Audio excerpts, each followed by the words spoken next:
hand, we take this vow, a promise made here and now. Through every joy, through every trial, we'll walk together every mile. Through the sunshine and the rain, through every laughter and every pain, our hearts will guide us strong and true. Forever begins with me and you. Forever starts today, in love we'll find our way. Side by side, hearts as one, our journey together has begun. Every dream we hold inside, every moment you're by my side. Through the laughter, through the tears, we'll carry love through all the years. Forever starts today, hand in hand we'll always stay. Every sunrise, every night, your love will be my guiding light. Through the years, as seasons change, our love will grow, it will remain. Every moment, every day, we'll cherish life in every way. Through the trials and the fears, through whispered dreams and happy tears, our hearts will guide us hand in hand. Together we'll always stand. Forever starts today, in love we'll find our way. Side by side, hearts as one, our journey together has begun. Every dream we hold inside, every moment you're by my side. Through the laughter, through the tears, we'll carry love through all the years. Forever starts today, hand in hand we'll always stay. Every sunrise, every night, your love will be my guiding light. Love is patient, love is kind, a treasure that we'll always find. Through every storm, through every night, you are my. Và phía bên tay phải sân khấu là dành cho vị khách quyền ca còn dùng nước ngọt. Và xin trân trọng kính mời và chào đón Tân Huy.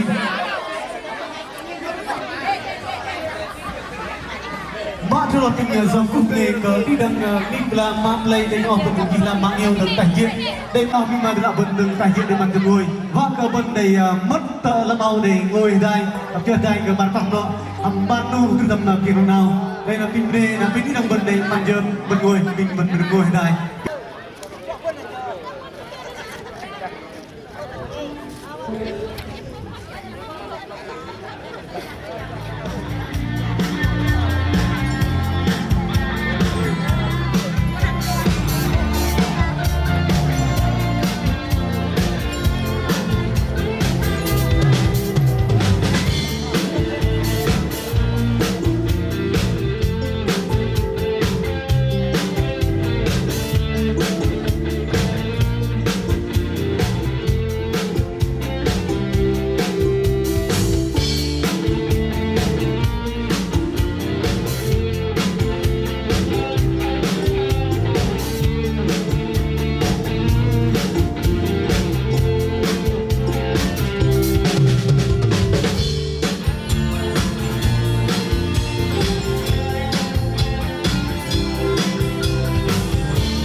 chàng là người tuyệt vời nhất. Có bao nhiêu là yêu thương một lần chưa nói, vì không biết cách nên đánh dấu trong tim thôi. Chàng đứng sau lưng nhìn con lớn khôn theo dòng đời, mọi khó khăn riêng mình cha mang thôi. Đừng trách cha bao lần yêu con nhưng lại không nói, tình yêu đôi lúc đâu thể nói ra bằng lời. Rồi một mai con sẽ thấy tình yêu của cha cho con hôm nay một tình yêu tuyệt vời. Có bao nhiêu lời yêu thương một lần chưa nói, vì không biết cách nên đánh dấu trong tim thôi. Phút giây ấy để dành cho hai ta, cùng hòa ca gửi lại ngày tháng qua. Một đời như thế chẳng có chuyện nghe Ngày trôi anh luôn yêu em hơn, khoảnh khắc thấy anh trên lễ đường cùng anh mãi bóng dáng thân Quý vị thân mến, để có một ngày vui trọn vẹn hạnh phúc như thế này, cũng nhờ công ơn sinh thành dưỡng dục của bậc làm cha làm mẹ, chúng tôi xin được trân trọng kính chào và kính mời lên sân khấu đại diện về phía họ nhà trai. Chúng tôi xin được trân trọng kính mời ông Phước và bà Hân Áp tại thôn 1 xã Đất Đoạt, tỉnh Gia Lai trở về sân khấu để đứng bên người con thương trong ngày vui hạnh phúc của con hôm nay. Sắp hành với họ nhà trai, chúng tôi xin được trân trọng kính mời ông Cờ So Đờ Lớp và bà Drang Hở Chuân ở tại Buôn Chứ, xã Ia Hiao, tỉnh Đắk Lắk cũng như về sân khấu tình yêu để ra mắt của quý vị trong ngày vui hạnh phúc của hai con chiều nay. Xin được trân trọng kính mời.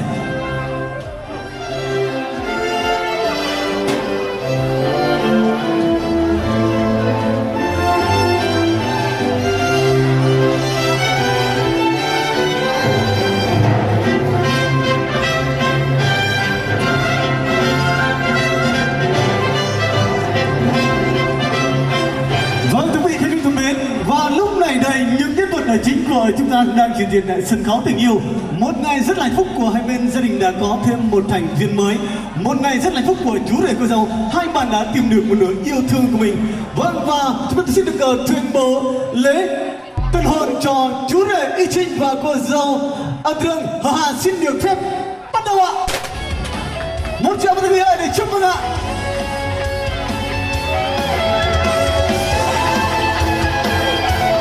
Vâng quý vị, và để đáp lại những tấm chân thành quý vị khách quý đã dành thời gian đến chia sẻ vui để chúc mừng cho hai bên gia đình, sau đây chúng ta được lắng nghe những lời chia sẻ, những lời cảm ơn từ gia đình sẽ gửi tới thật quý vị.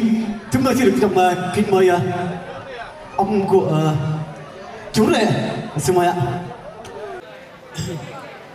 Cục bọc đây, cục bàn bàn nằm cho đó, cục đi đang nhắm on, miền mà tuyên tạ đến tại chế là trung tiền ầu, vấn đề cái rong tuyên đâu và sâu, và đây cái rong hai tay, chi nằm rong nào, và cái bên cùng đề cho trước, nó hoặc tập đi tăng mắt đi câu, nó hoặc bên cùng cao tham được cung mà chứ, chúng ta trước cái mấy bạn là chúng ta nuôi với, ra mà lên rong tu cái răng nó hoặc bên cao tham được cung chứ, hoặc cái cái công bài nuôi mọc đây.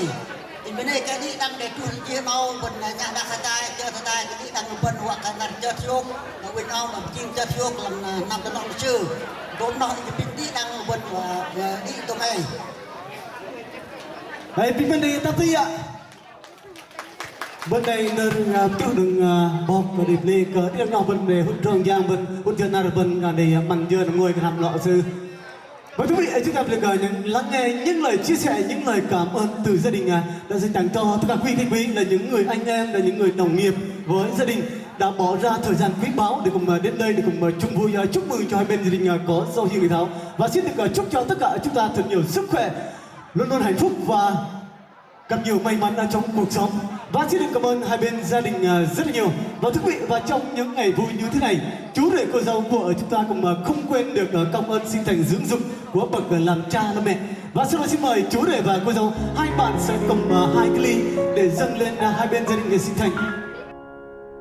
Sông suối kia do nguồn sinh ra, con sống do công ơn cha mẹ. Non núi kia cao tận trời xanh nào bằng tình thương.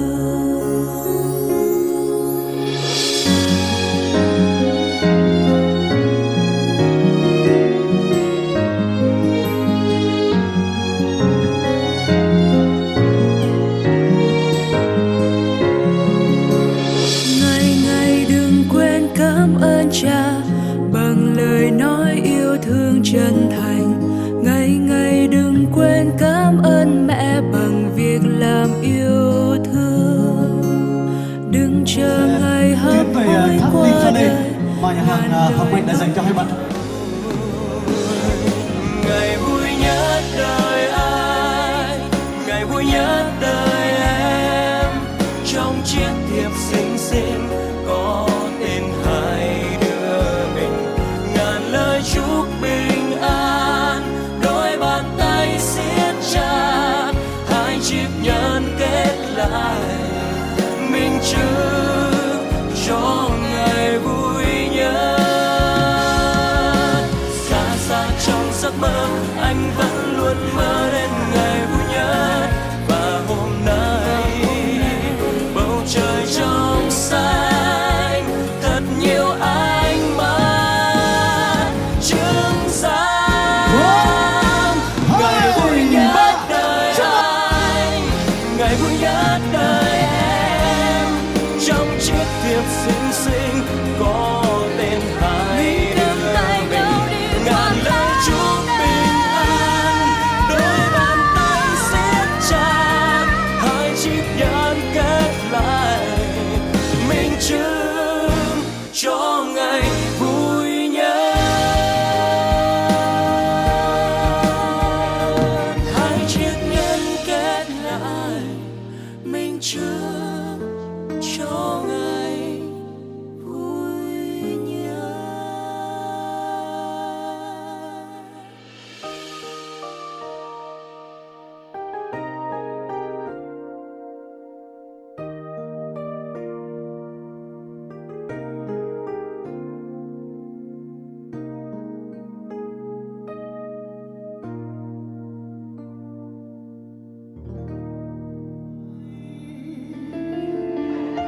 Một nụ hôn thơm khẽ lên đôi mắt nét môi khi buồn.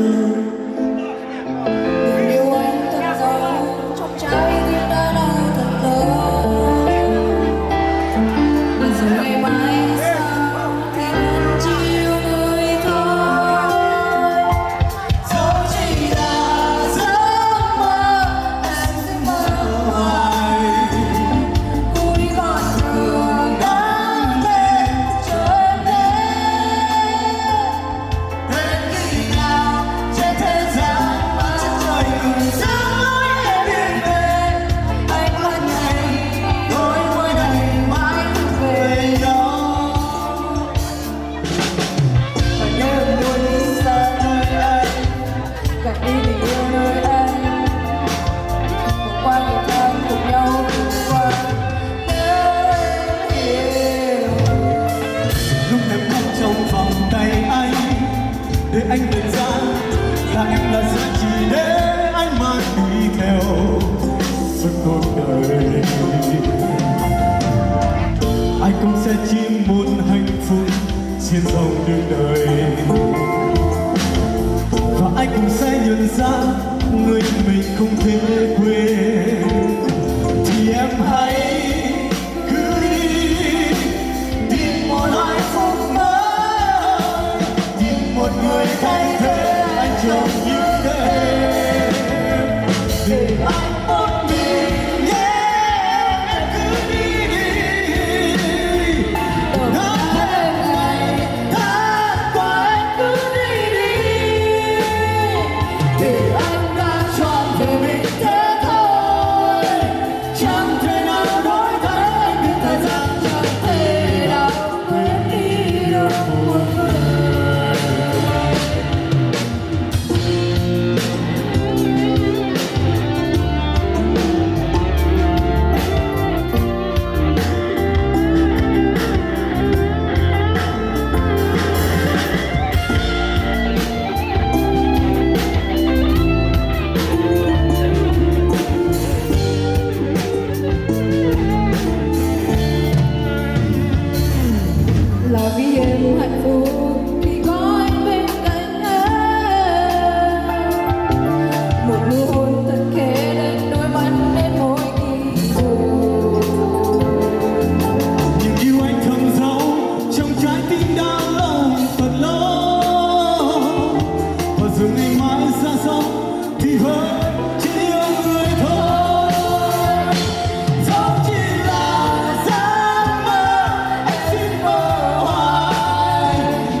xa nơi anh, gần đi tình yêu nơi anh. Hôm qua ngày tháng cùng nhau vượt qua, nếu em hiểu rồi lúc em khóc trong vòng tay anh, để anh nhận ra là em là giá trị để anh mang đi theo suốt cuộc đời. Anh cũng sẽ chiếm một hạnh phúc trên dòng đường đời, và anh cũng sẽ nhận ra người mình không thể quên. Thì em hãy cứ đi tìm một hạnh phúc mới, tìm một người thay thế anh chọn những để anh còn đi nhé. Em cứ đi đi, đã hết ngày tháng qua em cứ đi đi, vì anh đã chọn về mình thế thôi. Chẳng thể nào đổi thay anh, nhưng thời gian chẳng thể nào quên đi được một người, và dẫu chỉ là giấc mơ em xin mơ hoài, để cuối con đường ngước lên trời xanh. Và đến khi nào trên thế gian bao trời dám nói em đi về, ánh mắt này đôi môi này mãi thuộc về nhau. Ánh mắt này đôi môi này mãi thuộc về nhau.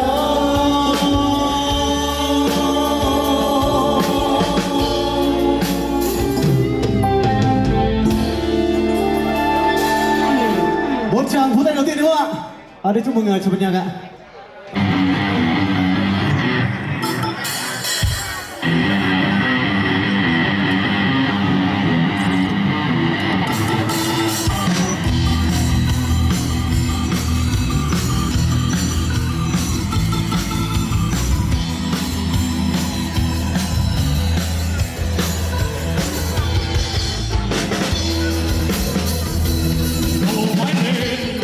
Cùng bạn bè ta đam mê như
Ok.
Một tràng pháo tay người chúc mừng ạ.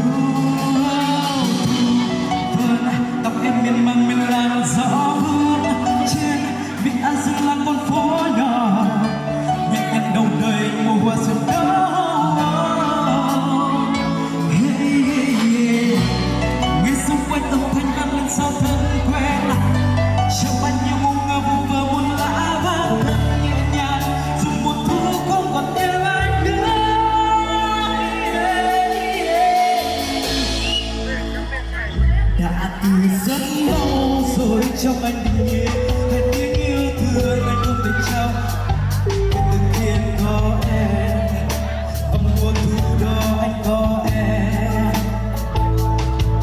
vậy nên sao giờ hơn một năm trôi qua nên anh đã xa thật nhiều anh nghe tình là dành không còn em nữa với mùa thu đến anh không còn em nữa có lẽ nào em vội quên đi và có lẽ nào em đưa mùa thu đi có lẽ nào mùa thu chẳng còn lại gì và trong tâm trí anh có lẽ nào em buông anh đi xa mất và có lẽ nào em buông con người mà em yêu nhất và có lẽ nào anh phải tự nhiên rằng chỉ là một giấc mơ và anh đã mất em rồi thu đến và đi như những gì đã sắp đặt chẳng dễ chẳng đâu thể mở đi từng màu buồn của nàng ơi vui vào câu hát của anh chưa bao giờ anh viết tặng em nhẹ bước chân qua